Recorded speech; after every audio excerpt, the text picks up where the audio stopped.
Fala, meus queridos. Excelente dia para vocês. Vamos lá. Vou fazer um panorama do que aconteceu e do que vai acontecer para a próxima semana. Primeiramente, adianto, nós não teremos as operações da semana que vem. Mas por que não vai ter, Felipe? O que aconteceu? Vocês vão entender. Primeira noção, vamos dar uma olhada no próprio Bitcoin aqui para a gente entender o que está acontecendo. Eu tinha falado ontem no fechamento que esse padrão aqui era um padrão geralmente altista, e realmente é. A gente sobe, retesta até 0,38, no máximo a 0,5, que seria mais ou menos aqui em 17 mil, e vem subindo posteriormente. Esse é um padrão que a gente já viu esse padrão aqui se confirmar inúmeras vezes aqui nesse canal, né? Obviamente ele precisa da confirmação máxima, que seria o rompimento dessa região aqui do topo do primeiro candle formado, certo?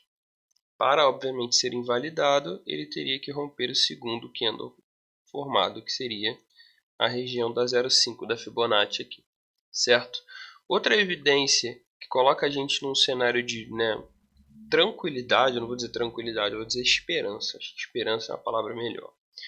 A partir da formação do topo e do fundo, nós buscamos justamente a 0,5 para esse pullback aqui. Então, quando ele formou esse candle aqui, o candle subsequente fez justamente um retorno até a 0,5 de todo esse movimento de engasgo aqui. Então, torna-se interessante, né, até para abertura de operações, tentar captar mais alguns USDTs aqui, buscando ter a esperança deste rompimento aqui. Semelhantemente, quem não operou, né, pode aguardar aí o rompimento dessa região aqui para tentar capturar alguma operação de long aqui. Obviamente, stop aqui embaixo, porque né, do Bitcoin que a gente está falando. E infelizmente é um ativo que responde facilmente a qualquer tipo de intervenção externa, né? Sair alguma notícia na internet de alguma coisa, o Bitcoin ele vai responder muito rapidamente. Isso é péssimo para a gente que quer capturar algum lucro no curto prazo, beleza? Dito isso, o que a gente precisa se atentar agora? Nesse possível rompimento, buscar uma belíssima operação aqui, buscar tentar captar o máximo possível de recurso, né? Tá tendo um engasgo de médias aqui interessantíssimo, certo? Uma possível formação de nova tendência no intradiário aqui. Deixa eu até ver como é que isso está numa hora. Ó, numa hora já está um pouco mais avançado. Se você reparar, a linha branca já está começando a fazer um desenho para cima, enquanto as linhas do DI aqui, que é a linha verde e a linha vermelha, elas já registram um rompimento entre elas. Então, rompemos a linha verde, está acima. O que isso quer dizer? Quer dizer que a próxima tendência a ser formada no intradiário é uma tendência de alta, porque a linha verde representa o DI positivo. O que a gente precisa para continuar confirmando isso aqui como de fato uma tendência vigente? Primeiro, o rompimento da região aqui dos 17.300 e segundo, a continuidade de alta dessa linha branca. Ela já está apontando para cima, falta ela continuar seguindo o caminho dela. E aí nós formaremos uma tendência de alta no gráfico de horas, né? Entenda que a tendência de alta no gráfico de horas tem muito menos força do que uma tendência de alta no gráfico de dias e, consequentemente, de semanas, beleza? Dito isso, é o que a gente está de olho agora, certo? E eu falei para vocês que eu não iria abrir operações da semana nessa semana, não iria me arriscar nessa semana. Por quê? Por causa disso aqui. Essa semana nós temos dois dos maiores indicadores macroeconômicos a serem divulgados. Eles são os dois literalmente maiores. Então, por consequência, esperamos uma volatilidade absurda para essa semana. Então, é esperado para essa semana que nós venhamos a capturar aí uma movimentação gigantesca, tanto para cima quanto para baixo. A gente já está acostumado com isso, se não me engano foi aqui, ó, esse candle aqui, se não me engano. Esse vermelhão aqui gigantesco foi justamente um dado macro que foi divulgado, né? Teve outro aqui mais para trás, aqui, se não me engano, quando a gente fez esse candlezão aqui. Ah, não, que foi 3 da manhã, não foi aqui não, foi para cá. Foi mais algum candle aqui para trás. Então, quer dizer, a gente teve movimentações muito gigantescas, a gente teve altas e baixas exponenciais por causa de indicadores que foram divulgados, e essa semana nós temos dois que são os dois principais indicadores do que nós temos agora desse período de análise macro, que são eles. Primeiro, o CPI, que é o que mede a inflação total, que é o que mede realmente o que está acontecendo, se está dando certo, se não está dando certo. Certo? Aí vem todos os indicadores relacionados a ele. CPI do mês, o CPI total, como é que está o núcleo e tudo mais. Então, quer dizer, a gente tem aqui agora uma inflação de 6,3. Temos um consenso de 6,1, que significa que espera-se que haja uma queda na inflação, certo? E anteriormente de 6,2. Então, quer dizer, subimos, esperamos que caia, só que para isso aqui vir acima, para esse aqui 6,4 e o mercado simplesmente desabar, literalmente não custa nada. Estamos em um cenário onde isso é tão factível quanto andar para frente. E é por isso que eu prefiro não me arriscar, não vir aqui, não criar um vídeo dizendo para você ficar de olho em alguns ativos, porque eu me preocupo com o seu dinheiro tanto quanto eu me preocupo com o meu. E aí, se eu não vou operar, eu vou deixar bem claro, eu não irei operar. Se você operar, comprar seus ativos, tentar fazer seu swing trade, você vai fazer por sua conta e risco e tá tudo bem. Tá tudo bem. O ponto aqui é eu deixar bem claro aquilo que eu estou fazendo para vocês. Eu acho que essa é a minha principal responsabilidade aqui. E além disso, isso aqui vai ser na terça-feira, dia 13 de dezembro. Na quarta é o que nós chamamos de super quarta, porque a gente tem reunião do Federal Reserve.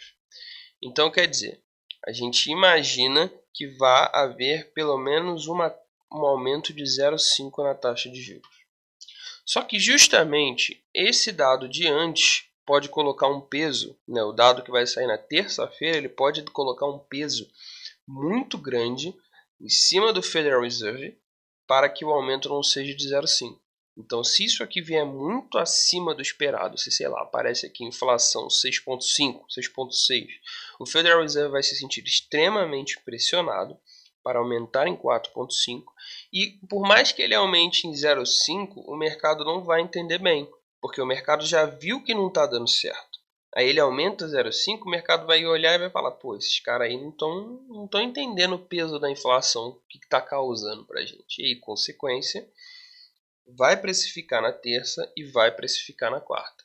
Então, como existe esse risco de que haja uma volatilidade extrema nos 2 dias, eu prefiro não me manter no mercado, mas eu pretendo capitular, pelo menos ali nos 5 minutos, nos 10 minutos, o máximo de lucro possível. Calma que eu vou explicar para vocês. Toda vez que o RSI entrar em zona de sobrevenda, eu vou tentar operar sim. Absolutamente toda vez. Semelhantemente, o sobrecompra. Mas não exatamente nessa visão. Quando cair, quando chegar o dia, 10h30 da manhã de terça-feira, o gráfico ele vai começar a dar os sinais dele de queda. Mais ou menos igual aconteceu aqui. Vai ser um candle parecido com esse aqui. Então, a partir do momento que ele der o sinal gráfico, e ele vai dar o sinal gráfico sim, com certeza, aqui foi um sinal gráfico, né? Aqui também foi um sinal gráfico nos 5 minutos, eu já vou operar shortado, tentando pegar o máximo de lucro. Quando eu ver que chegou num consenso de lucro, no mesmo candle de 5 minutos que atingiu um fundo, eu já vou fechar a operação e abrir um long para pegar o retorno.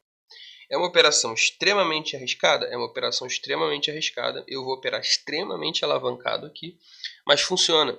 Funciona porque eu já fiz isso ao vivo com vocês lá no Instagram. Eu já estava ao vivo com vocês no Instagram num dos dias de divulgação de dado macro e eu fiz isso. Falei, ó, tô vendendo aqui. E aí vendemos, pegamos o fundo, depois, ó, fechei, agora tô comprando, tá? Compramos e pegamos o retorno até mais ou menos próximo da média. Nenhuma dessas operações aqui eu vou fazer com extrema ganância de querer pegar 1.000, 2.000, 3.000%. Não, eu tô lendo gráfico. Vou operar extremamente alavancado, pum, vendi, caiu. Vai chegar em determinado valor, vendi, já abro long, pum, comprei. Vamos lá, vamos buscar aqui capturar esse lucro máximo. Por quê? Não é porque nós não teremos operações da semana que eu simplesmente não vou buscar capturar lucro nenhum no SDTs. Eu falei para vocês, né? A gente está agora buscando aumentar as nossas reservas em USDT. Então, por nós queremos aumentar cada vez mais a nossa reserva em USDT, esse tipo de operação aqui vai acontecer sim, tanto na terça quanto na quarta. Então, uma dica que eu dou para quem gosta de operar um pouco mais alavancado, obviamente tem o seu risco, tem muito risco nessas operações aqui se você entrar errado. Se você entrar subindo quando era para descer e descendo quando era para subir, definitivamente você vai pagar, porque vai doer muito. A movimentação tende a ser muito grande. Semelhantemente, né, vai que estejamos no efeito inverso. Se o mercado estiver lateralizando em fundo na hora que estiver saindo o dado macro, eu vou estar pensando em comprar primeiro para depois vender quando vier a pernada de reversão. Isso aqui é bem provável que não aconteça, tá? É bem provável que a gente lateralize em topo 5 minutos antes do dado sair. Ele caia. Quando o dado sair, ele retorne até pelo menos a 618 desse movimento aqui. É bem provável que isso aconteça. Então eu quero pegar esse retorno e esse retorno. Bateu na 618, eu fecho e vou ser feliz. É basicamente isso que eu estou querendo para essa semana, tanto para terça quanto para a quarta. E por que também que eu quero aumentar as minhas quantidades de USDT? Por dois motivos. O primeiro motivo, obviamente, é um ciclo. Eu falei para vocês já no vídeo anterior, eu tinha fechado minhas operações em em Bitcoin agora, porque existia o risco de haver uma nova e final capitulação de prejuízo. Isso pode inclusive acontecer agora depois da reunião de quarta-feira, pode começar esse processo e aí traria o Bitcoin para um possível novo fundo, né? Existe essa possibilidade, embora ciclicamente falando não seja tão viável assim. Qualquer coisa anticíclica pode sim acontecer, né? Nós não temos o controle do gráfico e se houver uma quantidade absurda de vendas, isso vai acontecer. Então, como nós compramos o fundo do fundo ali em 15.500, compramos em 16.000 também, temos ativos comprados na região de fundo. Então agora a gente vai cessar as nossas compras, porque ou a gente compra num fundo ascendente quando realmente confirmarmos 15.000 como fundo, ou a gente compra no próximo fundo que se formar. Então essa é a primeira tese que baseia a nossa decisão de não acumular mais bitcoins nesse período que estamos agora. A segunda tese é que eu já esperava o que acontecesse e o que aconteceu. O Haddad ele foi convocado para ser o ministro da Fazenda, o ministro da Economia no governo Lula. Então, assim, não é que eu acredite ou não acredite que o Haddad vai ser ou não vai ser um bom ministro da Economia. Mas eu acredito que o ministro da Economia ele tem uma função muito mais séria do que apenas controlar as finanças econômicas do país, e sim controlar as vontades do presidente. Por diversas vezes durante o governo Bolsonaro, o Paulo Guedes travou o Bolsonaro em algumas coisas fora da curva que ele queria fazer. O Guedes era literalmente a razão para a emoção do Bolsonaro. Mas isso é extremamente comum, isso já aconteceu em outros governos também. O problema é que o Haddad não parece ser a razão para o governo Lula. E isso me assusta. Ele não parece ser o cara que vai pegar na mãozinha do presidente e falar: meu filho, olha só, não dá pra gente sair pagando tudo que você quer para a população, que vai dar ruim. Não dá pra gente bater na Petrobras do jeito que você quer bater, que vai dar ruim. Então, quer dizer, ele não parece para mim ser este cara. Pelo contrário, se o presidente falar vamos fazer, ele tende a querer dar o jeito dele para fazer. Cortar de onde tiver que cortar, tirar de onde tiver que tirar. Por quê? Porque o presidente quer que seja feito. E isso muito me assusta. Justamente por isso muito me assustar, eu fui buscar com várias fontes gringas, né, várias gestoras gringas, a opinião delas em relação a isso, e ambas estão com o mesmo medo, né? O que implica dizer que se começar a intervenção na Petrobras, muito do gringo vai tirar bilhões e bilhões em capital do Brasil, vai transformar em dólar e vai levar de novo para casa. E o que acontece quando eles transformarem esses bilhões de Petrobras em dólar e levarem para casa? Exatamente, o dólar vai triplicar o preço. Não triplicar também não, mas eu imagino o dólar chegando ali de R$ 7,00 a 7,50 até pouco antes do topo histórico do Bitcoin. Então, aumentar as quantidades de USDT agora pode ser também a melhor forma de aumentar as quantidades em real quando nós fizermos essa conversão, certo? Então são essas duas teses que eu baseio esse momento que eu estou agora tentando o máximo possível capturar mais e mais USDTs. Essa foi a análise do Bitcoin e eu recomendaria extrema cautela se você for operar essa semana, mas extrema cautela mesmo. Vivemos um cenário muito complicado e nesse cenário muito complicado tudo pode acontecer.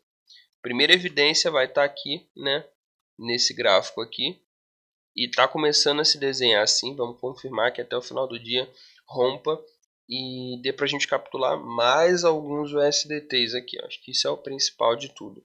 Fechamos bem uma métrica de fechamento de opções, fechamos muito bem e agora a gente está olhando para essa semana conturbada que vai entrar aí.